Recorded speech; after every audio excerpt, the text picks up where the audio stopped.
Greg Jamison, thank you so much for sitting down with Sioux Falls Simplified to talk about your campaign for mayor of Sioux Falls. We've got plenty of topics to hit on today, so I won't waste anybody's time. But I want to start with just kind of getting to know you a little bit, and why did you decide to run for mayor in this upcoming election? Good question. Right. So, lifelong resident of Sioux Falls. Mm-hmm. I've been here as a child. I grew up here, and so this used to be Mayberry. Oh, remember the show? Sure. And I've seen it grow to the superpower that it is now. I mean, for this region, it's a super powerhouse, Mm-hmm. And so I'm super proud of that, just being able to watch it grow. In my terms on the city council and in the legislature, I've been a part of a lot of the big decisions and things that have happened over the last 16 years or so. And then my dad was there before me. Oh, really? And so there's kind of a lineage of sorts of service to the community. And that's really what it boils back down to, is just giving back to the community and serving it. And so it's a big, important, serious job. And it's only gotten bigger as the city's gotten bigger. And, my time in the city council, legislature, business owner for 30 years here, mm-hmm. I'm really vested in this city. And it matters. What happens here matters to me. It matters to my family, my grandkids who are here. Yeah. So my heart is here. I think that's just great. This is maybe going to be the most controversial question, but I'm gonna start with that. We'll start right out the gate. If you could eat at only one Sioux Falls restaurant for the rest of the year, where are you going? Original Pancake House. Fantastic choice. I love their breakfast. I go there even at lunch, mm-hmm. and I get breakfast. And so that'd be my place. I like it. That's one of my kids' favorite restaurants. They love a Sunday morning brunch. Yeah. It's great.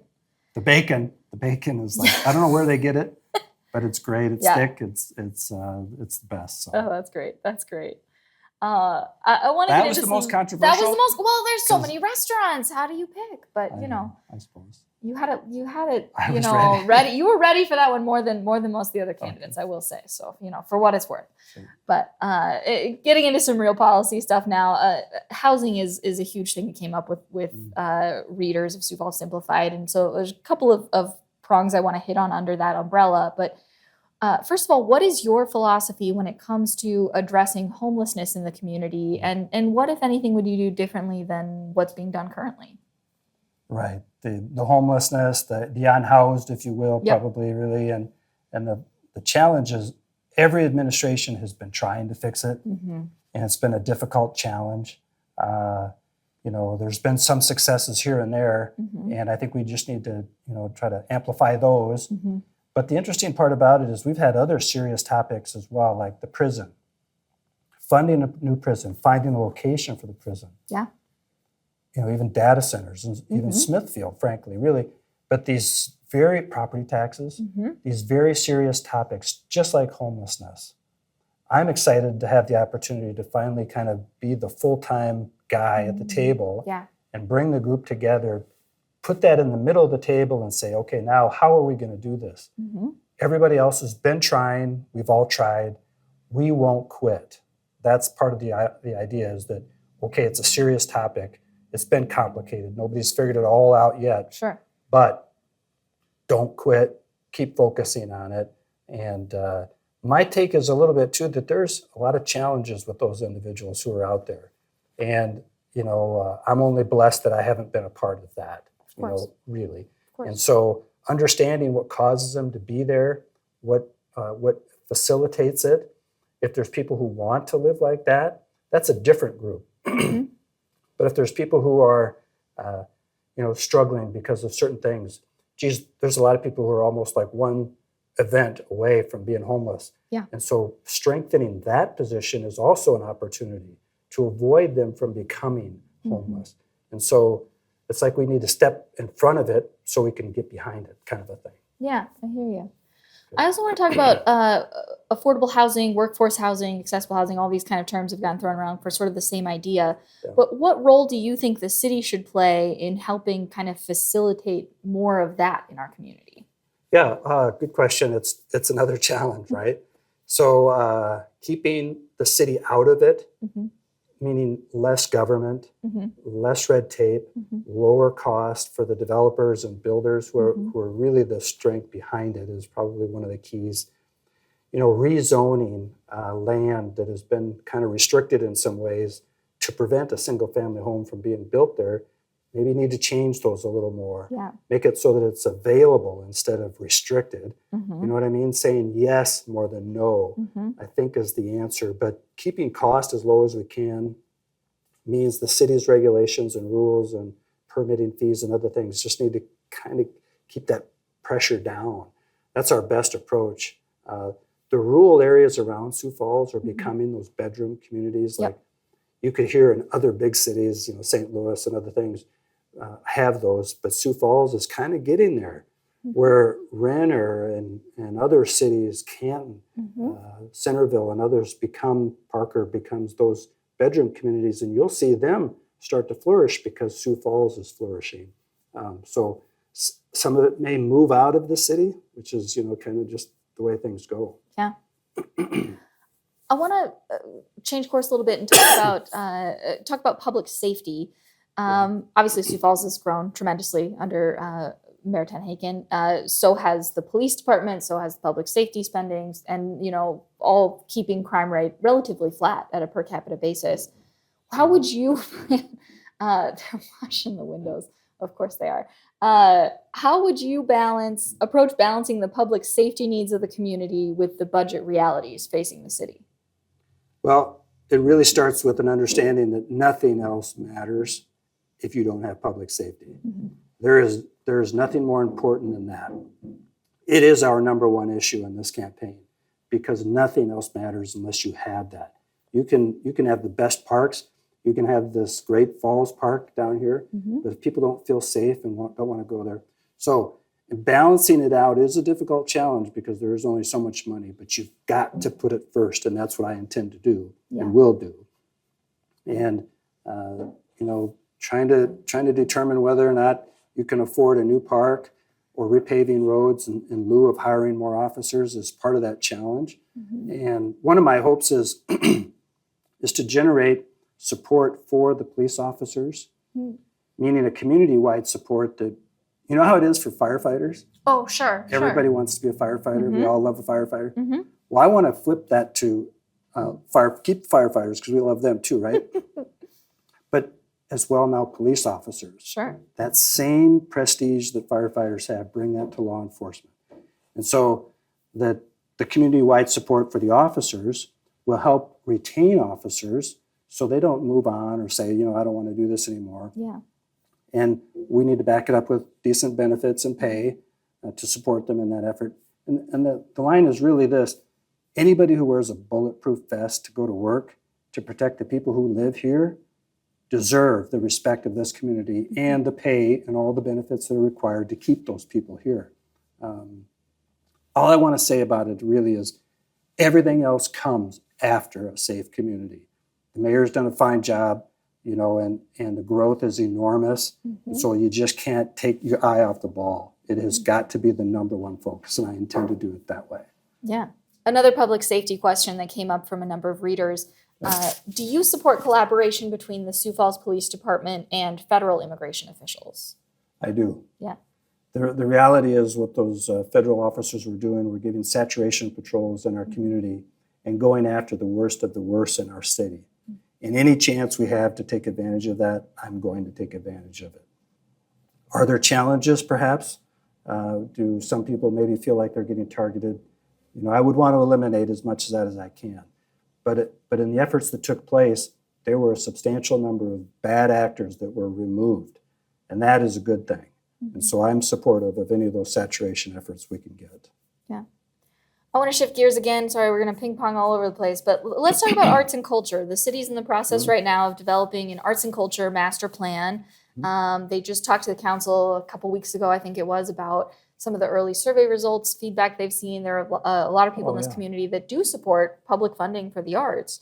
How would you as mayor approach decisions about funding public art projects? And how important is that to you? Yeah, so it's not particularly in my wheelhouse, I got to say. But I know that a community that is vibrant with colors and artwork. Mm-hmm. You know, I think of the sculpture walk. Mm-hmm. That all started when I was on the city council. Mm-hmm. And I saw that as an enhancement of our entire downtown. Who wasn't thinking of it? I mean, it was like, well, yeah, that makes sense. So any opportunities like that, I'll probably embrace.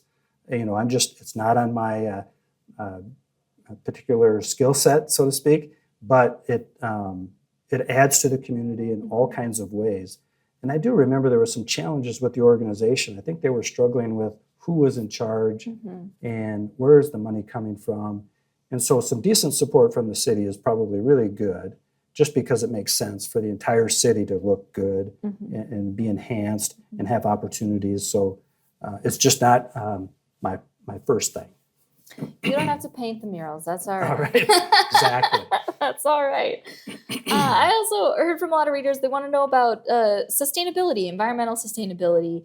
The city, a couple of years ago kind of came out with a plan related to that. I don't know what action steps really have been taken from it, but what would be your approach to protecting natural resources, environmental sustainability, and specifically in the context of, a growing city, new development, and, all the things that come along with that? Probably the biggest opportunity for us is the way that our garbage and recycling is collected throughout the city. It seems as though there's some particular games getting played with the amount of weight and how it's calculated as recycling versus garbage. And the haulers have goals and thresholds that they're supposed to meet, otherwise they get penalized. That whole concept needs to probably be reworked a little bit, because it does come down to the homeowners and people and what they do with their trash. Better education, I think, is already happening. A lot more places have the options of garbage and recycling. The sustainability of the water supply we have is about as important as it gets. So back in the day, when Lewis and Clark was coming, I had the opportunity to stand inside one of those pipes. Yeah. It's like 6 feet tall. Oh my gosh, yeah. It's a great picture. Yeah. I still have it somewhere. I'd fit handily, yeah. Right. But having that water supply created was like opening the door to the future for us. And now thinking ahead, what are we going to do for the next 50 or 100 years? So the opportunity is there's space when they did the Lewis and Clark to add another pipe next to it. So we can have now double the water. So funding a thing like that is ultimately very important. And so making sure that that's still going and that we have revenues going towards it so that we have it available. And then, what people are doing with water in their yard, all the chemicals they use on their yard, dogs and what they do to a yard when they go, really has an impact on the river. And so there's lots of opportunities to do things better. I think we've only kind of brushed the surface and we're only really getting started. Yeah. But the sustainability other parts are, if you go too far and you put too much regulation on it, pretty soon everybody's like, well, it isn't even fun anymore to do you've wrecked it because you've made it so hard. Yeah. And so we don't want to do that. We just got to keep it all kind of in perspective. Yeah. I want to kind of ping pong from this to talking a little bit about data centers. And, there were some concerns from residents, in the Gemini data center discussion about water usage, about electrical rates going up. And how would you balance sort of, making Sioux Falls a place that is attractive to businesses and new technologies, but also those kind of concerns of the public and weighing those? So what happened in this last discussion, the Gemini piece, was really good in the way that a lot of details were probably unfolded and the public got to learn a lot more about them. We've been discussing it all session long in the legislature. Yeah. And here's one of the best things happening is that the state of South Dakota is like the last one to show up. All the other states have been doing it. So our opportunity is that we get to learn from all of those guys what they did wrong.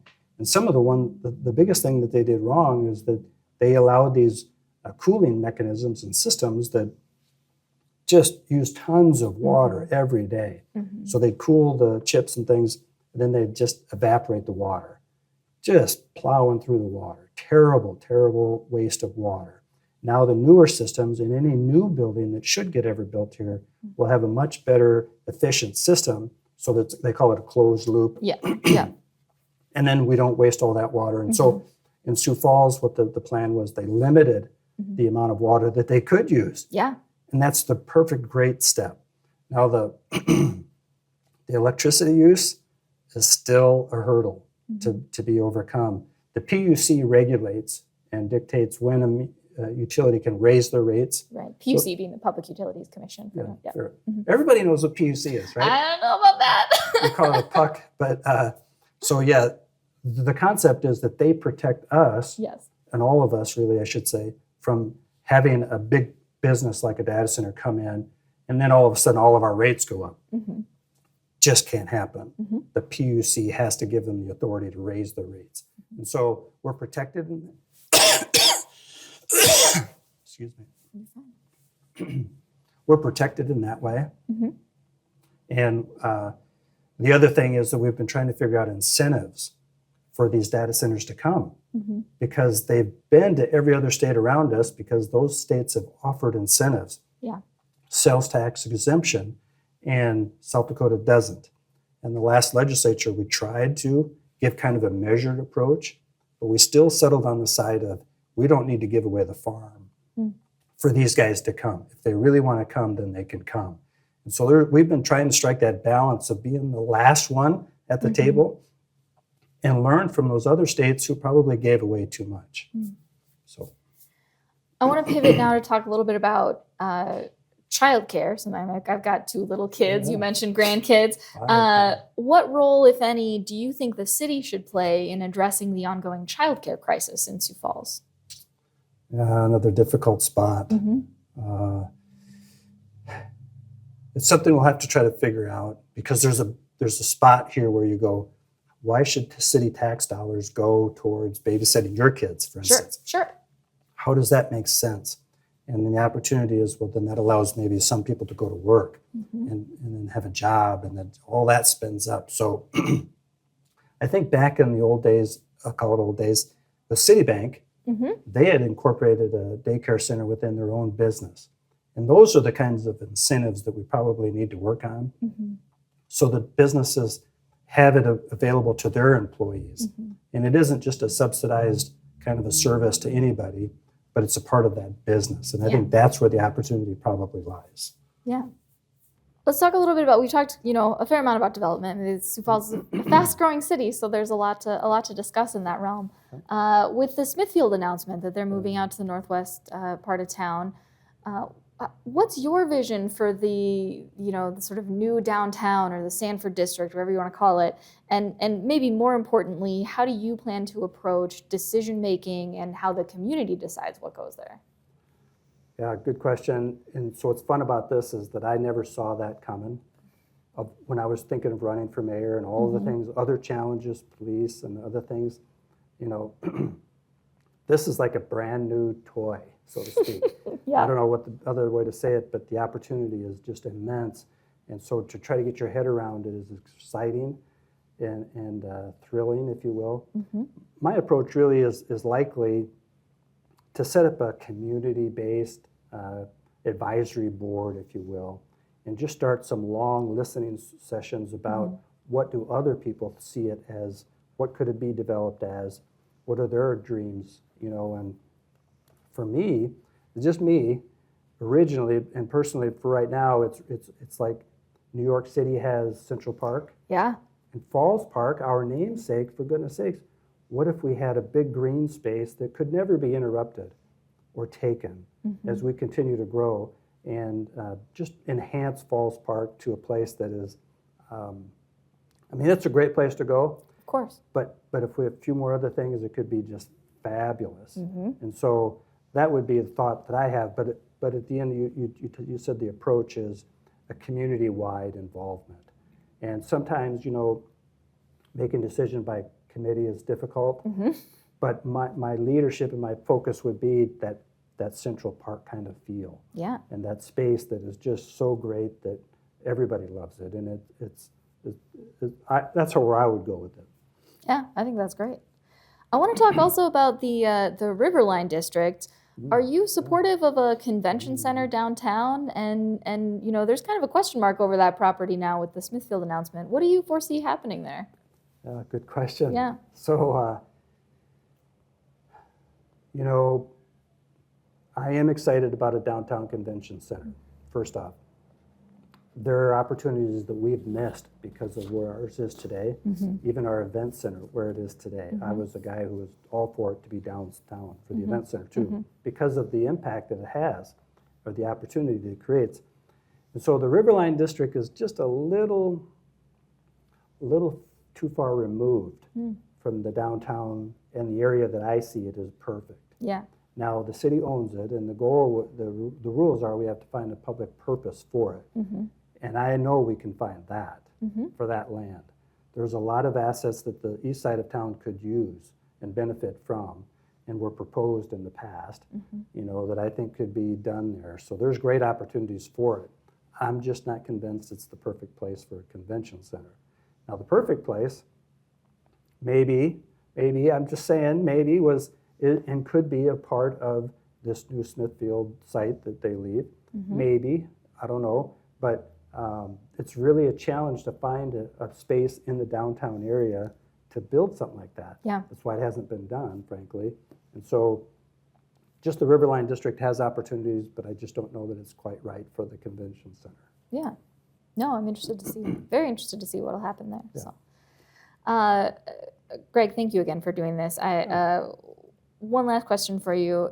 Sioux Falls is made up of just a wide array of cultures and creeds and political beliefs and backgrounds, all these great things in our community. As sort of the leader of that ship, how do you plan to ensure that all your constituents are represented in city decision making? Well, the idea of inclusion, frankly, is probably the way to do that. So generally what you would want is to have involvement from members of each of those kinds of communities in your administration in some fashion or another. And one of the goals that I intend to execute is a capital improvement committee or council, if you will. Yeah. But those people will collectively think about the city as a whole and decide what should be done next. What's our newest, biggest thing that we should focus on? And having their involvement in that committee or council, if you will, would be valuable, because now we get everybody who is a member of this community at the table discussing what's important to them, and then collectively we can decide, well, what's our next biggest project? So inclusion is probably just the best way to do it. Otherwise, I don't speak Spanish, for instance, and and I don't know all the challenges that they're having or their needs and those kinds of things. So having them at the table, I think, is just really the best way to do it. Yeah. Greg, is there anything I didn't ask you about or any other priorities you want to address voters on ahead of Election Day? Well, probably the best thing I could say about priorities really is the way that I'll address them as we go forward. Yeah. Public safety being first and foremost. And after that, everything else flows. And then we need to talk about fiscal responsibility and accountability and transparency to the public dollars that we spend. I really want to make that a priority, because at the end of the day, it's not my money, it's everybody's money. And we need to be as fair and transparent and open about it and accountable with it, so that that builds trust in government and what we're doing with it. And then we need to focus on our growth. As you've mentioned before, it's enormous, and it's as fast as it could be for most any town to deal with. So focusing on that in a measured, calculated way to ensure that we don't give up what we've created here, this great community. We don't quit on that just for growth. We focus on doing it in a responsible, measured approach. Those are kind of the principles that I want to move forward on. Yeah. Greg, thank you so much for taking the time to do thank this, you. and best of luck to you on the rest of your campaign. Thank you. Appreciate it.